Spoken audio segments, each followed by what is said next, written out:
ஓம் கந்தா போற்றி. அனைவருக்கும் வணக்கம். நான் உங்கள் சாந்தி பேசுகிறேங்க. இன்றைய பதிவில் நாம் என்ன பார்க்க போகிறோம் அப்படின்னு பார்த்தீங்கன்னா, நாளை கிருத்திகை அன்று 6 வகையான நெய்வேத்தியங்கள், 6 வகையான மலர்கள் வைத்து வழிபாடு செய்யுங்கள். நீங்கள் கேட்டது நிச்சயம் முருகன் தருவார் அப்படின்னு சொல்லியிருக்கேன் இல்லைங்களா? அது என்ன 6 வகையான நெய்வேத்தியம், என்னென்ன 6 மலர்கள், இதை வைத்து வழிபாடு செய்வதனால் நம்மளுக்கு ஏற்படக்கூடிய நற்பலன்கள் என்னென்ன அப்படிங்கிறத பற்றி தெளிவாக நம்ம இந்த பதிவில் பார்க்கலாம். அதற்கு முன்னாடி நம்ம சேனலை சப்ஸ்கிரைப் பண்ணாதவங்க சப்ஸ்கிரைப் பண்ணிக்கோங்க. பக்கத்திலே இருக்கிற பெல் ஐக்கானை கிளிக் பண்ணிக்கோங்க. அப்போ தான் நான் போடுற எந்த ஒரு வீடியோவாக இருந்தாலும் உடனே உங்களுக்கு நோட்டிஃபிகேஷனில் வரும். இப்போ பார்த்தீங்கன்னா, இந்த கார்த்திகை நட்சத்திரம் எதனால் நம்மளுக்கு வந்தது?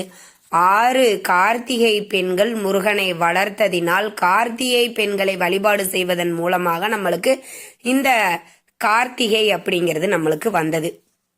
இந்த கார்த்திகை என்று இந்த 6 பெண்களை வழிபாடு செய்வதன் விளைவாக தான் நம்மளுக்கு கிருத்திகை நட்சத்திரமே வருகிறது இல்லைங்களா? அப்படி 6 வகையான நெய்வேத்தியங்கள், 6 வகையான மலர்களை கொண்டு நாம் முருகப்பெருமானை வழிபாடு செய்தோம் அப்படின்னா நிச்சயம் நாம எப்பேற்பட்ட வேண்டுதலோ எப்பேற்பட்ட கோரிக்கையாக இருந்தாலும் முருகன் நிச்சயம் நிறைவேற்றி வைப்பார். அதுவும் 6 நாட்களுக்குள் உங்களுடைய வேண்டுதல்கள் நிச்சயம் நிறைவேறும்.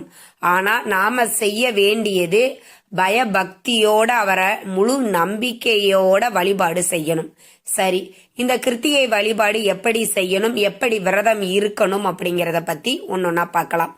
முதல்ல சஷ்டி விரதம் அப்படிங்கிறது சஷ்டி அன்றைய தினம் இருந்தால் போதும். ஆனால் இந்த கிருத்திகை விரதம் அப்படின்றது நாம இருக்கிறோம்னா முதல் நாள் பரணி நட்சத்திரம், எப்படி மறுநாள் கார்த்திகை, நாளைக்கு கார்த்திகை நட்சத்திரம் அப்படின்னா இன்றைய தினம் நம்மளுக்கு பரணி நட்சத்திரமாகத்தான் அமையும். ஆக பரணி அன்று இரவு நாம உணவு உட்கொள்ள கூடாது. நாங்க மாத்திரை மருந்துகள்லாம் எடுத்துக்கிறோம், ரொம்ப வயதானவர்கள், எங்களால முடியாது அப்படின்னு இருக்கிறவங்க பால், பழம், அது ஏதாவது எளிமையான உணவாக நீங்க எடுத்துக்கொள்ள வேண்டும். அதற்கு அப்புறமாக பார்த்தீங்க அப்படின்னா மறுநாள் கிருத்திகை நட்சத்திரம் அன்று முழுவதும் நீங்க உபவாசமாக இருக்க வேண்டும். மாலை 6 மணி வரைக்கும் நீங்க உபவாசமாக இருக்க வேண்டும். விரதம் அப்படின்னாலே உணவு எடுத்துக்கொள்ளாமல் இருப்பதுதான் விரதம். இப்ப நம்ம ட்ரீட்மெண்ட் எடுத்துட்டு இருக்கிறோம், வயசாயிடுச்சு, அடிக்கிற வெயில்ல எங்களால விரதம் எல்லாம் இருக்க முடியாது அப்படின்னா ஜூஸு, பழம், பால், இந்த மாதிரி நீங்க எளிமையான உணவுகளை எடுத்துக்கொண்டு இந்த விரதத்தை மேற்கொள்ளலாம். உங்களுடைய வேண்டுதல்களின் வீரியம் என்னவோ அந்த அளவுக்கு உங்களுடைய விரத முறைகளும் அமையும். இப்போ ஒருத்தருக்கு குழந்தை இல்லைன்னு வச்சுக்கோங்க, அவங்க எப்பேற்பட்ட அவச்சொல்லுக்கெல்லாம் ஆளாயிருப்பாங்க, எப்பேற்பட்ட வார்த்தையெல்லாம் அவங்க கேட்டிருப்பாங்க. அப்ப ஒரு நாள் விரதம், ஒரு நாள் சாப்பிடாமல் இருக்கணும் அப்படின்னா அது அவங்களுக்கு ஒரு பெரிய விஷயமாகவே இருக்காது. அதனால உங்களுடைய வேண்டுதல்களுக்கு தகுந்தவாறு நீங்க இந்த விரதத்தை தேர்வு செய்து கொள்ளுங்கள்.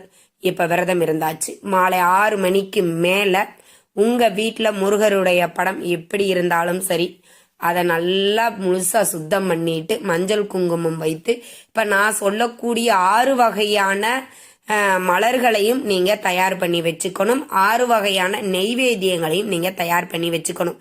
என்னங்க 6 வகையான நெய்வேத்தியம்னு சொல்றீங்களே, அப்ப பெரிய ப்ராசஸா இருக்குமோ அப்படின்னு நினைச்சு பயப்படாதீங்க. ரொம்ப எளிமையானது. கொஞ்சம் குலைவா சாதத்தை வடிச்சுக்கிட்டீங்கன்னா அதுவே 2 ஆகி போயிடும். சர்க்கரை பொங்கல், வெண்பொங்கல் 2 செஞ்சிடலாம். சாதத்தை வடிச்சு ஒரு தடவை வடிச்சாலே போதும். அதுல 4 வகையான சாதமும் செஞ்சிடலாம். புளி சோறு, லெமன் சோறு, தயிர் சோறு, தேங்காய் சோறு, இது அத்தனையும் செஞ்சிடலாம். ஆக ரொம்ப சிம்பிளா தான் இருக்கும். நெய்வேத்தியம் 6 வகையானதுன்னு சொன்ன உடனே ரொம்ப பெருசா நீங்க எல்லாம் யோசிக்க தேவையில்லை. இப்போ இப்படி 6 வகையான நெய்வேத்தியங்களை நீங்க தயார் பண்ணி வச்சுக்கோங்க. 6 வகையான மலர்கள் ரொம்ப எளிமையா நம்மளுக்கு கிடைக்கக்கூடிய மலர்கள் தான். 1 வெல்வம், 2வது அரளி, செவ்வரளியாக இருந்தால் மிகச்சிறப்பு, 3வது மரிக்கொழுந்து, 4வது பன்னீர் ரோஜா, முல்லை மலர்கள், தாமரைப்பூ. இந்த 6 மலர்களை நான் சொல்லி இருக்கிறேன். ஆனா இந்த 6 மலர்கள் மட்டும்தான் நாம வச்சு பூஜை செய்யணுமா அப்படின்னா அப்படி கிடையாது. உங்களுக்கு இப்போ நான் மரிக்கொழுந்து சொல்லியிருக்கேன், அது உங்க ஊர்ல கிடைக்காம இருக்கலாம். வேற ஒரு பூ, நான் மல்லிகைப்பூ அதுக்கு பதிலாக வச்சு வழிபாடு செய்யலாமா? தாராளமா செய்யலாம். உங்களுக்கு என்ன மலர்கள் கிடைக்குமோ அந்த 6 வகையான மலர்களை வைத்து வழிபாடு செய்யலாம், ஒன்றும் தப்பில்லை. ஆனால் 6 வகையான மலர்கள் 6 வகையான நெய்வேத்தியங்கள் வச்சுட்டு இப்போ ஒரு நெய்வேத்தியத்தை எடுத்து வைங்க. வச்சுட்டு இப்போ வில்வ இலம், நாம வில்வ இலை சொல்லியிருக்கேன். என்னங்க வில்வ இலையை கொண்டு போய் நீங்க முருகரை அர்ச்சனை பண்ண சொல்றீங்களே, இது சிவபெருமானுக்கு உகந்ததாகி போச்சு அப்படின்னு நிறைய பேருக்கு சந்தேகம் இருக்கும். ஆனா சிவனின் நெற்றியில் இருந்து தோன்றியவர் தான் முருகப்பெருமான். ஆக சிவனில் இருந்து தோன்றியவர் தானே முருகப்பெருமான். முருகப்பெருமானை வில்வத்தால் அர்ச்சனை செய்வது நம்மளுக்கு மிக மிக நற்பலனை தரக்கூடியது. ஒரு முறை செய்து பாருங்கள், கை மேல உங்களுக்கு பலன் கிடைக்கும். வில்வ இலைகளால் அர்ச்சனை செய்றீங்க அப்படின்னா இப்போ சர்க்கரை பொங்கல் முதல்ல எடுத்து வச்சுக்கோங்க. எடுத்து வச்சுட்டு வில்வ இலையால அர்ச்சனை செய்யுங்க. இந்த அர்ச்சனை செய்யும் போது நாம செய்யக்கூடியது கந்தர அலங்காரத்தில் இருந்து ஒவ்வொரு பாடல்கள் நீங்க பாராயணம் செய்ததற்கு அப்புறமாக தீபதூப ஆராதனை எல்லாம் காட்டி முடிச்சுக்கோங்க. அப்புறம் 2வது நெய்வேத்தியம், நீங்க செவ்வரளி பூக்களால கந்தர அலங்காரத்துல இருந்து ஒரு பாடலை பாடிட்டு நீங்க அர்ச்சனை செய்துட்டு தீபதூப ஆராதனை எல்லாம் காட்டணும். ஞாபகம் வச்சுக்கோங்க, ஒவ்வொரு நெய்வேத்தியத்துக்கும் தீபதூப ஆராதனை நிச்சயம் காட்ட வேண்டும். இப்படி உங்க பூஜை எல்லாம் செய்துட்டு கடைசியா இந்த 6 வகையான பூக்களையும் நம்ம அர்ச்சனை செஞ்சிருப்போம் இல்லைங்களா, அதை அப்படியே 2 கையில அள்ளிக்கோங்க. அள்ளிட்டு முருகப்பெருமான மனதார பிரார்த்தனை பண்ணிக்கோங்க. குழந்தை வர வேண்டுமா, தொழில் விருத்தி அடையணுமா, இல்ல வேலை கிடைக்க வேண்டுமா, திருமணம் நடக்க வேண்டுமா, என்ன உங்களுடைய கோரிக்கைகள் அதை மனதார முருகப்பெருமானோட நம்பிக்கையோட வேண்டிக்குங்க. 6 நாட்களில் நிச்சயம் ஒரு நல்ல செய்தி உங்களுக்கு கிடைக்கும். இப்படி நீங்க 6 மலர்களையும் மறுபடியும் முருகன் மேல அர்ச்சனை செய்து விட்டு சாஷ்டாங்கமா முருகனை விழுந்து நமஸ்காரம் பண்ணிட்டு உங்களுடைய பூஜையையும் நிறைவு செய்து கொள்ளுங்கள். நீங்க நெய்வேத்தியமாக வைத்திருக்கக்கூடிய அந்த உணவையே நீங்களும் பிரசாதமாக எடுத்துக்கொண்டு விரதத்தையும் நிறைவு செய்து கொள்ளலாம். நிறைய செஞ்சிருக்கிறோம்னா அக்கம் பக்கத்துல இருக்கிறவங்களுக்கு கொடுங்க. நாங்க வெளியூர்ல இருக்கிறோம், நாங்க மட்டும்தான் இருக்கிறோம், எங்களை யாருக்குமே தெரியாது அப்படின்னா கோவில்ல கொண்டு போய் நீங்க அங்கு வரக்கூடிய பக்தர்களுக்கு இதை பிரசாதமாக கொடுக்கலாம். நீங்க இந்த ஒரு கிருத்திகை அன்று இந்த மாதிரி நீங்க பூஜை செஞ்சு பாருங்க. நிச்சயம் 6 நாட்களுக்குள் நீங்க என்ன கோரிக்கை வச்சிருக்கீங்களோ அது நிறைவேறும்.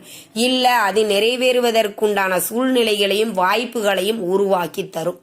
நிச்சயம் சொல்றாங்க. இத நம்பிக்கையோட முருகப்பெருமானை நீங்க இந்த 6 வகையான நெய்வேத்தியங்களையும் 6 வகையான மலர்களையும் வைத்து வழிபாடு செஞ்சு பாருங்க.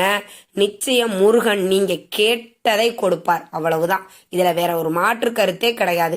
நம்மளுக்கு தேவையானது நம்பிக்கையோட பக்தியோட நாம வழிபாடு செய்யணும். அவளை முழுசா சரணாகதி அடைஞ்சிட்டோம் அப்படின்னா அவரு நம்மளை எக்காரணத்தை கொண்டும் கைவிடவே மாட்டார். இவ்வாறு முருகனை நீங்க வழிபாடு செய்து முருகனினுடைய பரிபூரண அருளை பெறுங்கள். இந்த தகவல் உங்களுக்கு ரொம்பவுமே பயனுள்ளதாக இருந்திருக்கும்னு நினைக்கிறேன். வீடியோ பிடிச்சிருந்தா லைக் பண்ணுங்க, ஷேர் பண்ணுங்க, கமெண்ட் பண்ணுங்க. இந்த பதிவை உங்களுடைய உற்றார் உறவினர்கள் நண்பர்களுக்கும் ஷேர் பண்ணுங்க. அவங்களும் பார்த்து பயன்பெறட்டும். நன்றி, வணக்கம்.